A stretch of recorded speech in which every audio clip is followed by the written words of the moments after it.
આજે જે 10,000 કરોડ રૂપિયાનું જે પેકેજ જાહેર થયું છે, મારે ફોનોમાં ભાજપના પ્રવક્તાઓને હું સાંભળતો તો ઉછળીને કહેતા હતા કે ઐતિહાસિક પેકેજ જાહેર થયું છે।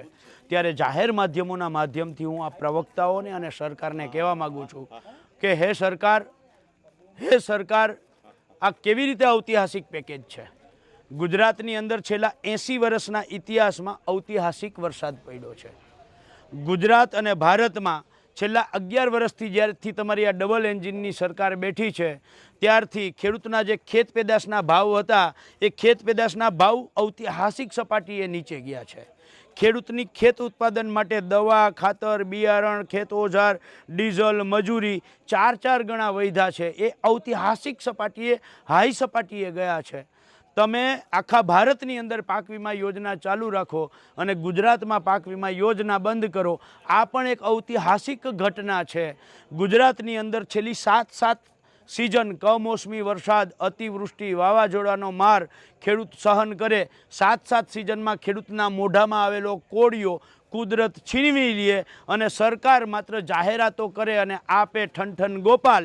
આ પણ એક ઐતિહાસિક ઘટના છે અને ઐતિહાસિક ઘટનાની વચ્ચે એક બીજી ઐતિહાસિક ઘટના કહેવા માગું છું કે આ ગયા 11 વર્ષની અંદર નરેન્દ્ર મોદી સરકારમાં જે રીતે ઉદ્યોગપતિઓના 25 લાખ કરોડ રૂપિયા માફ કર્યા અથવા તો રાઇટ ઓફ કર્યા, એટલું જ નહીં, 11 વર્ષની અંદર કોર્પોરેટ ટેક્સ જે 30% હતો એ ઘટાડી અને 22% એટલે કે 8% કોર્પોરેટ ટેક્સ ઘટાડ્યો। એના કારણે દર વર્ષે 4 લાખ કરોડ રૂપિયા જે ઉદ્યોગપતિઓ પાસેથી ટેક્સ આવતો હતો આ ટેક્સ તમે ઘટાડ્યો અને 11 વર્ષનો હિસાબ કરો 4 લાખ કરોડ હિસાબે તો 44 લાખ કરોડ રૂપિયા પરોક્ષ રીતે તમે ઉદ્યોગપતિઓને સહાય કરી, જતા કર્યા। આ પણ એક ઐતિહાસિક ઘટના છે। જેવી રીતે 25 લાખ કરોડ રૂપિયા રાઇટ ઓફ અથવા તો માફ કરી અને 44 લાખ કરોડ રૂપિયા 11 વર્ષની અંદર ટેક્સના કારણે જતા કરીને બંનેનો સરવાળો કરી અને 69 લાખ કરોડ રૂપિયા ઉદ્યોગપતિઓની ફેવરમાં તમે મદદ કરી, આ પણ એક ઐતિહાસિક ઘટના છે।